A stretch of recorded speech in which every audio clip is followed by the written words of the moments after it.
Online education का जो experience है वो ना बहुत ही न्यू है आजकल की जनरेशन के लिए। तो +2 में जब ऑनलाइन था तो वो जूम सेशंस के क्लासेस होते थे मेरे। बट जब मैंने फाउंडेशन के लिए एनरोल किया, यहाँ पे लेक्चर्स होते थे, तो हमें एक ऐसा एटमॉस्फेयर क्रिएट किया हुआ था ऑनलाइन में भी कि हमें ऐसा लगता था कि हम क्लास में बैठे हैं। और बहुत सी बार हमारे माइंड में जो क्वेश्चन आते थे वो स्टूडेंट्स खुद ही पूछ लेते थे। तो आई मस्ट से कि पारस का जो मटेरियल है वो एक्सेलेंट है। उसमें सारे क्वेश्चंस कवर हो जाते हैं और जो टेस्ट में भी क्वेश्चंस होते हैं वो कॉन्सेप्ट बेस्ड होते हैं। डेफिनेटली वो क्वेश्चंस हमारे लिए न्यू होते बट कॉन्सेप्ट किया हुआ होता है, तो there something tricky about it.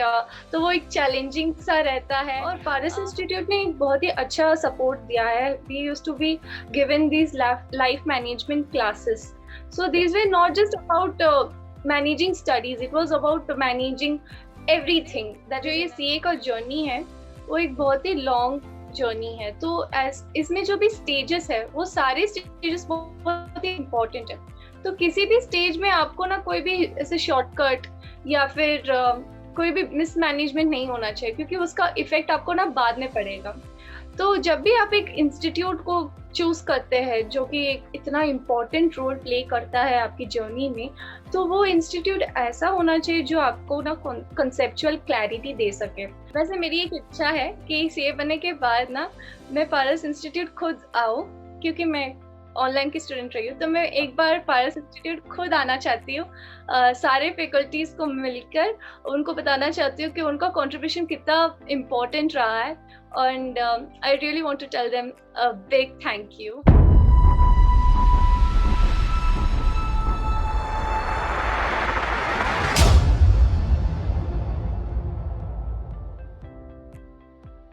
Hello everyone, I am anchor Vishal Jindal and welcome to the another episode of Paras Institute। आज पारस इंस्टीट्यूट की इस ऑनलाइन श्रृंखला में हमारे साथ जुड़ रही हैं अवंतिका जैन, जो कि तमिलनाडु से आती हैं।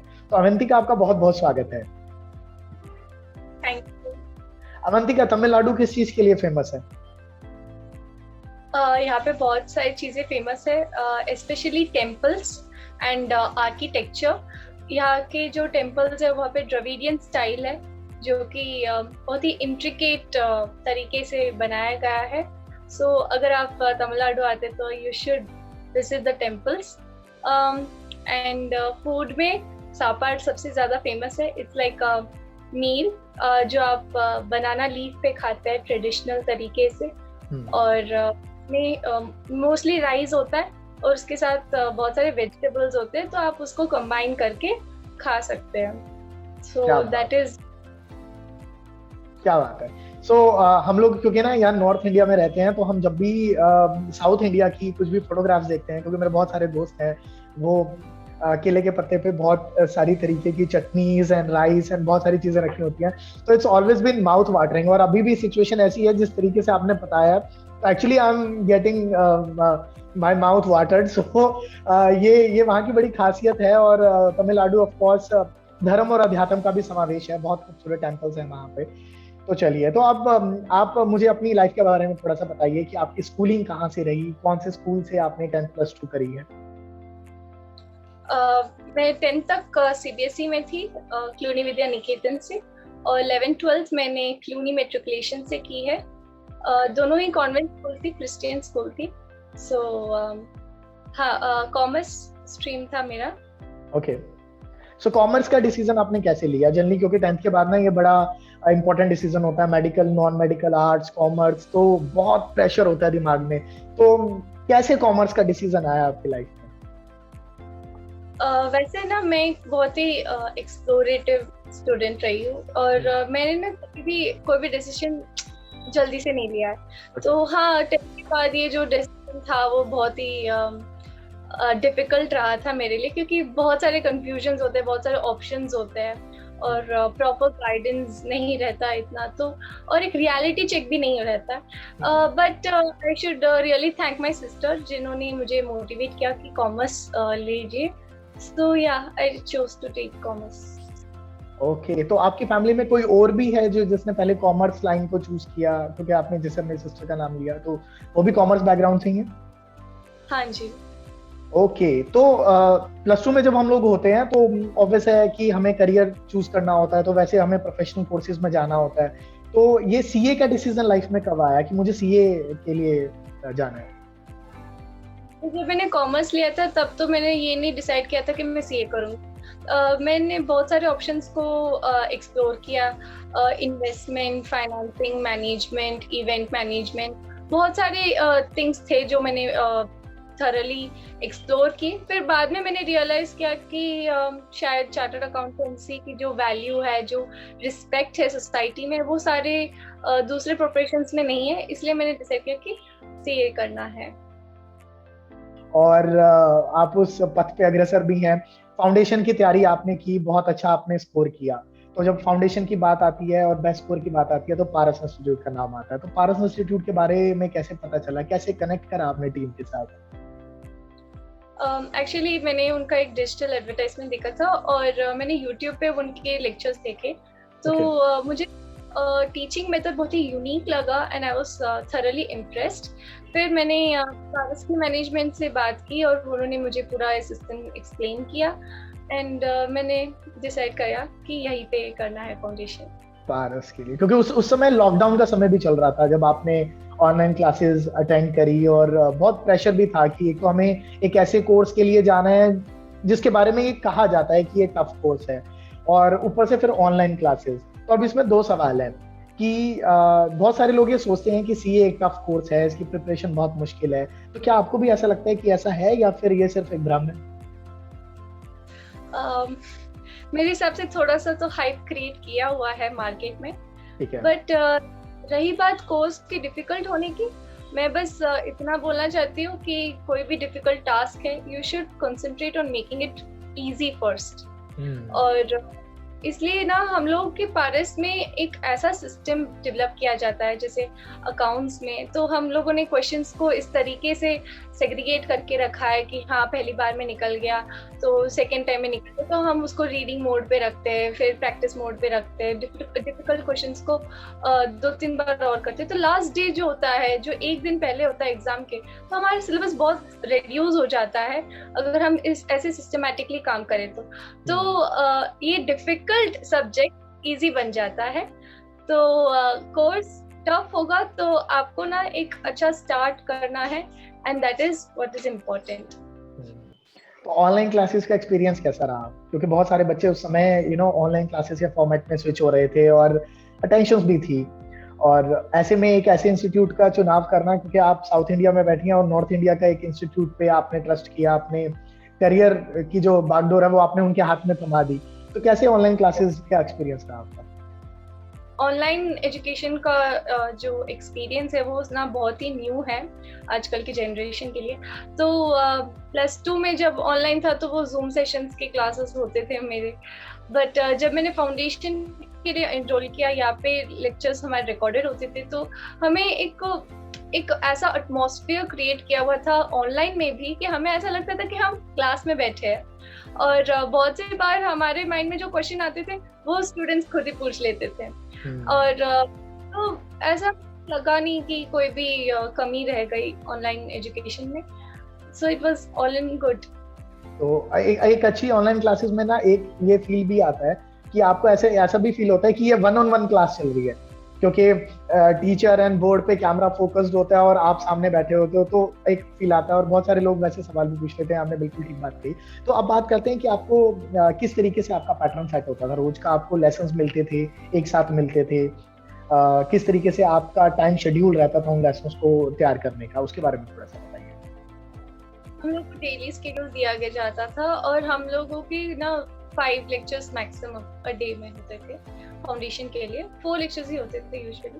तो हम लोग का जो स्केड्यूल होता था तो हमें एक दिन पहले ही पता चल जाता था कि कल का ये स्केड्यूल है, तो हम उस हिसाब से हमारे सब्जेक्ट्स को प्लान कर सकते थे। ओके, अवंतिका, पारस के जब हम पढ़ाई के बारे में बात करते हैं, पारस इंस्टीट्यूट के बारे में बात करते हैं, तो उनकी मैनेजमेंट का बहुत बड़ा रोल मैंने हर इंटरव्यू में सुना है। तो एक ऑनलाइन जब क्लासेस चलती हैं तो उसमें एक बड़ी अहम भूमिका हो जाती है कि टीचर्स ने आपको पढ़ाया, ठीक है, पढ़ा दिया, उसके बाद भी आपको बहुत सारी चीजों में डील करना पड़ता है स्टूडेंट को। तो ऐसे में मैनेजमेंट का कितना सपोर्ट रहा during the course? I totally agree कि पढ़ाई दैट इज लेक्चर के बाद भी बहुत सारी चीजें रहती है। आपको रिविजन करना होता है, आपको टेस्ट के लिए प्रिपेयर करना होता है, आपके बहुत सारे डाउट्स होते हैं जो कि आप पूछना चाहते हैं। तो इसमें आई विल से कि मैनेजमेंट का बहुत ज़्यादा इम्पोर्टेंट रोल रहा है। The role was very crucial indeed, क्योंकि उन्होंने ना कभी भी हमारे को कोई भी प्रॉब्लम होता था तो they used to really be very quick with the solution. तो किसी दिन हमारा ऐप में कोई टेक्निकल प्रॉब्लम है तो वो उसी दिन रिसॉल्व हो जाता था। और अगर हमें कोई भी हमने कोई लेक्चर हमने मिस कर दिया है, अगर हमारा कोई हेल्थ इश्यू है या कुछ भी है, तो हम उन्हें अपनी सिचुएशन एक्सप्लेन करते थे, तो वो हमें बैकअप भी प्रोवाइड करते थे। और अगर हमें कोई डाउट पूछना होता तो हम उनको कॉल करके बात कर सकते थे।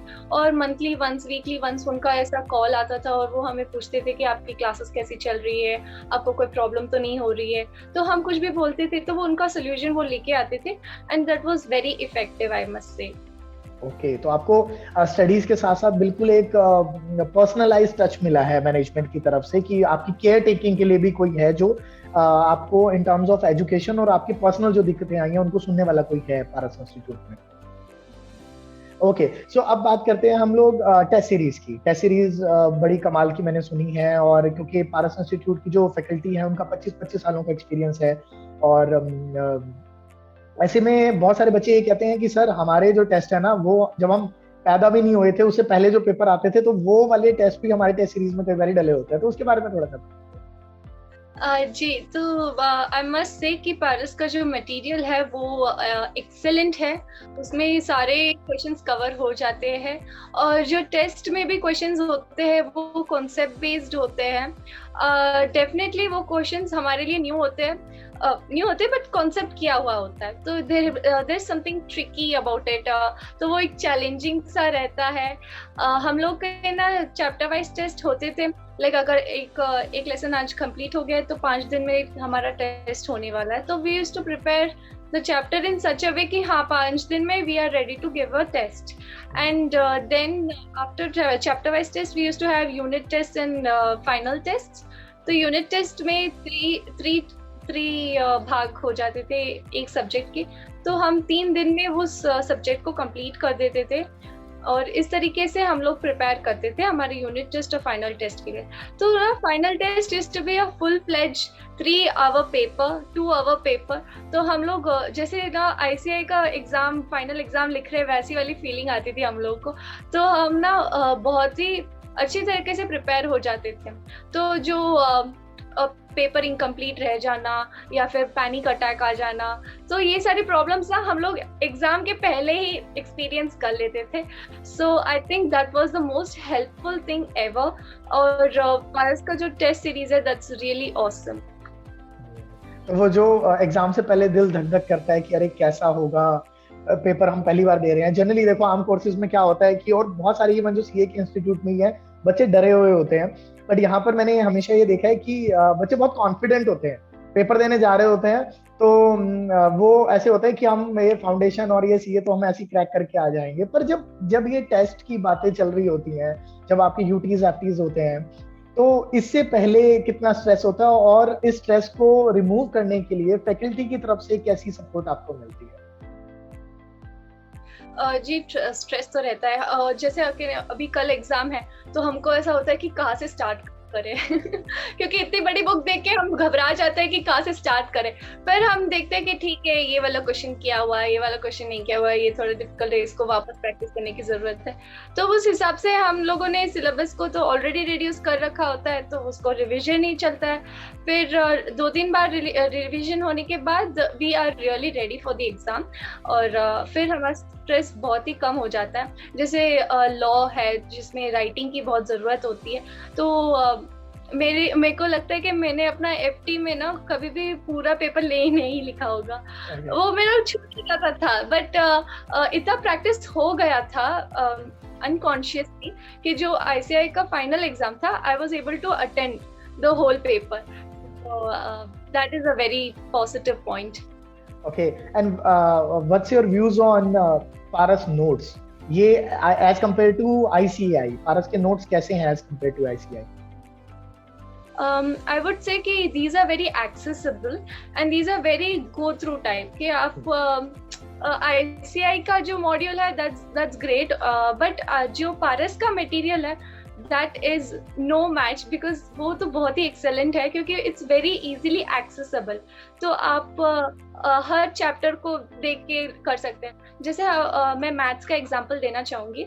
तो हमारे जो मटेरियल थे वो 3 पार्ट्स में डिवाइडेड थे, लेवल 1, लेवल 2, लेवल 3 के क्वेश्चंस. तो ऐसा उसमें क्या होता था, हम लेवल 1 के क्वेश्चंस करते थे, सिमिलर टाइप के क्वेश्चंस को क्लब किया जाता था, कॉन्सेप्ट्स के बेस पे था तो वो हो जाते थे. फिर level 3 were based on past year question papers, और जो लेवल 2 के क्वेश्चंस होते थे they used to be a little trickier. So I think ये जो सेग्रीगेशन है that is really very useful कि हम लोगों को ना पता चलता है कि कहाँ से स्टार्ट करें और कहाँ से वो कंफ्यूजन को वो मिटा देते हैं. क्या बात है. ओके, सो इस पूरे कोर्स के दौरान ना आपके टाइम मैनेजमेंट का बहुत बड़ा रोल होता है. तो टाइम मैनेजमेंट को लेकर के आपको इंस्टीट्यूट से क्या सपोर्ट मिलती है? टाइम मैनेजमेंट का बहुत ही इंपॉर्टेंट रोल है. I will totally agree about this क्योंकि जब मैंने फाउंडेशन का क्लास स्टार्ट किया था तब जस्ट 12th पास करके आए थे, तो यंग होते तो हम लोग को ठीक है पढ़ाई तो है ऐसा एक एटीट्यूड रहता है. बट फिर जब हम धीरे धीरे क्लासेस करने लगते हैं, जब कोई लेक्चर छूट जाते हैं या फिर कोई नोट पेंडिंग रह जाते हैं तो हम लोग को मिसमैनेजमेंट का इफेक्ट दिखता था. So we used to be like हाँ हमें और मैनेजमेंट करना चाहिए, और पारस इंस्टीट्यूट ने एक बहुत ही अच्छा सपोर्ट दिया है. We used to be given these life management classes. So these were not just about managing studies, it was about managing everything that is in and around a student. तो वहाँ पे हमारी पढ़ाई के साथ साथ अदर एक्टिविटीज लाइक आपकी कोई हॉबी है जो आप परस्यू करना चाहते हैं, आपकी कोई रिस्पॉन्सिबिलिटी है आप उसको फुलफिल करना चाहते हैं, तो all these things were being told to us, and I must say कि पारस की जो टीम है that is being very supportive. जो फैकल्टी है, I would really like to take this moment to thank Surendra sir, क्योंकि मुझे कभी भी कोई भी प्रॉब्लम रहता था तो he used to personally solve it. So yeah उनका बहुत ही ज्यादा सपोर्ट रहा है, क्योंकि जो एक जर्नी है ये फाउंडेशन का हो इंटरमीडिएट का हो, तो ये एक जर्नी ना एक बहुत ही कंटिन्यूस जर्नी है और एक लॉन्ग जर्नी है, लाइक 6 months का 8 months का. तो इस जर्नी में ना मेंटली आपको आप कभी स्ट्रेस्ड आउट होते हैं, आप कभी लो फील कर रहे होते हैं, तो ऐसे में ना एक सपोर्ट रहना बहुत इम्पोर्टेंट है. तो उनका बहुत अच्छा सपोर्ट रहा है, so I'm really grateful about it. Okay, तो you feel like home कि आपको मतलब जैसे घर में कोई समझाता है, कोई हेल्प आउट करता है इस पूरे स्ट्रेस से निकलने में और आपके करियर बिल्ड करने में, तो आपको वैसा फील होता है वहाँ पे? हाँ जी, लाइक टोटली. ओके अवंतिका, तो अवंतिका अब मैं ये पूछना चाहूंगा कि पारस का स्कोर कैसा रहता है, कितने बच्चे क्लियर कर पाते हैं फाउंडेशन?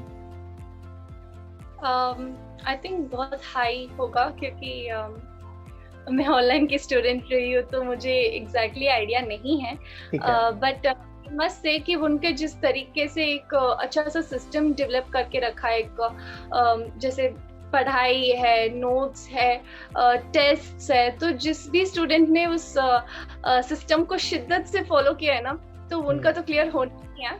सो या उनका बहुत ही अच्छा स्कोर्स रहा होगा. ओके, तो ये तो थी अभी जैसे फाउंडेशन में आपने अच्छा स्कोर करा, अब अभी इंटरमीडिएट को लेकर के क्या तैयारी है, इस बार क्या धमाल करना है?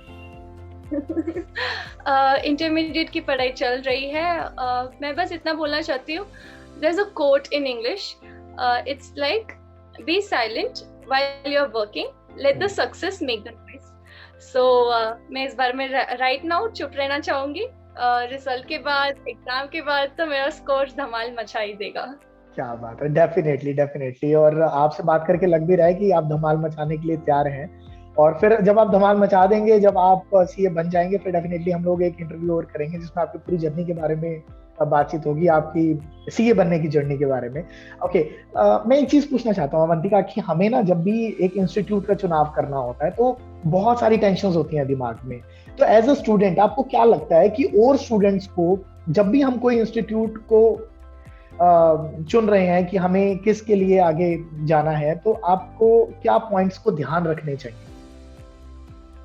आई थिंक मेरे हिसाब से जो ये सीए का जर्नी है वो एक बहुत ही लॉन्ग जर्नी है। तो इसमें जो भी स्टेजेस है वो सारे स्टेजेस बहुत ही इम्पोर्टेंट है। तो किसी भी स्टेज में आपको ना कोई भी ऐसे शॉर्टकट या फिर कोई भी मिसमैनेजमेंट नहीं होना चाहिए, क्योंकि उसका इफेक्ट आपको ना बाद में पड़ेगा। तो जब भी आप एक इंस्टीट्यूट को चूज करते हैं जो कि एक इतना इम्पोर्टेंट रोल प्ले करता है आपकी जर्नी में, तो वो इंस्टीट्यूट ऐसा होना चाहिए जो आपको ना कंसेप्चुअल क्लैरिटी दे सके, हर सब्जेक्ट में आपकी ना हेल्प कर सके, लाइक अच्छे से एक्सप्लेन कर सके आपके कॉन्सेप्ट्स को और आपके डाउट्स को भी रिजॉल्व कर सके। और उसके ऊपर से आई थिंक जो एक टीचर होता है उनका ना मेन थिंग होता है कि पढ़ाने के साथ साथ वो उनके स्टूडेंट्स की जो क्रिएटिविटी है, जो क्वेश्चनेबल एटीट्यूड है, जो क्यूरियोसिटी है, वो उसको जिंदा रखे। तो आपको ऐसा इंस्टीट्यूट चूज करना चाहिए जो आपको ना ऐसा स्टूडेंट भी ग्रो करने को हेल्प करे, आपको मार्क्स भी अचीव करने को हेल्प करे, उसके साथ साथ आपकी पर्सनालिटी को डेवलप करे, आपके पर्सनल ग्रोथ पे फोकस करे और आपको ना क्रिएटिव और एक बेटर पर्सन बनने में हेल्प करे। क्या बात है। और तो फिर पारस इंस्टीट्यूट जो है आपकी इन उम्मीदों पे खरा उतरा? हाँ, आई विल टोटली से, क्योंकि मैं ना जब भी सुरेंद्र सर से बात करती थी, he used to never tell us कि आप ना थोड़ा और पढ़ाई करो, कि आप थोड़ा ये कर लो, आप वो कर लो। He used to never tell this. He used to tell कि यार पढ़ाई का ना पढ़ाई is just 10%, just a part of your life, is not the entire life. तो वो हम लोग को बहुत इंकरेज करते थे कि हम ना बाकी हॉबीज को परस्यू करें, अपने स्किल्स पे वर्क करें। सो आई मस्ट से कि हाँ, उनका कंट्रीब्यूशन बहुत ज्यादा रहा है। राइट नाउ अगर मैं अभी बात भी कर पा रही हूँ आपके साथ, तो इस कॉन्फिडेंस के पीछे भी आई थिंक पारस का हाथ रहा है। That's great, that's great. Okay, CA बनने के बाद ना कौन सा ऐसा ख्वाब है जो सबसे पहले आप पूरा करना चाहोगे? Talking about my dreams, okay, personal dreams तो रहेंगे जो मैं फुलफिल करूंगी, और फैमिली का भी। वैसे मेरी एक इच्छा है कि सीए बनने के बाद ना मैं पारस इंस्टीट्यूट खुद आऊँ, क्योंकि मैं ऑनलाइन की स्टूडेंट रही हूँ, तो मैं एक बार पारस इंस्टीट्यूट खुद आना चाहती हूँ, सारे फैकल्टीज को मिलकर उनको बताना चाहती हूँ कि उनका कंट्रीब्यूशन कितना इम्पोर्टेंट रहा है, and I really want to tell them a big thank you. क्या बात है यार, क्या बात है। This is really very good thing. और वैसे ये वाला ख्वाब तो पारस आपका बहुत जल्दी पूरा भी कर देगा, क्योंकि पारस इंस्टीट्यूट हमेशा से ये फोकस करता है, क्योंकि मैं आपको बताना भी चाहूंगा अवंतिका साथ साथ कि ऑफलाइन में बहुत सारे स्टूडेंट्स हैं पारस इंस्टीट्यूट के पास जो लोकल एरिया से आते हैं, चाहे हिसार ब्रांच हो चाहे दिल्ली ब्रांच हो, वहां पे कनेक्ट करते हैं। पर जो ऑनलाइन स्टूडेंट्स हैं वो इतने सारे स्टूडेंट्स कनेक्ट हो रहे हैं पारस इंस्टीट्यूट के साथ, nationally and internationally. So definitely Paras institute का ये प्लान है कि आपकी बहुत अच्छी तरीके से एक बहुत ग्रैंड फेयरवेल होगी, जिसमें सभी जो ऑनलाइन कम्युनिटी है वो एंजॉय करेगी। और आपके लिए बहुत बड़ी हैरानी की बात होगी, जैसे आप तमिलनाडु से हैं तो तमिलनाडु से और भी बच्चे आए होंगे, तो आप वहाँ सब कोलैब करेंगे, मिलेंगे एक दूसरे से। और क्योंकि जब आपकी प्लेसमेंट्स हो जाती है बड़ी कंपनीज में, तो आपका एक बहुत बड़ा नेटवर्क बन जाता है। ओके, हम इस बैच के पास आउट हैं और कोई कश्मीर से है, कोई कन्याकुमारी से है, कोई असम से है, कोई गुजरात से है, कोई तमिलनाडु से है, महाराष्ट्र से है, तो बहुत सारे बच्चे एक छत के नीचे आकर के एंजॉय करेंगे और उस मोमेंट को एंजॉय करेंगे।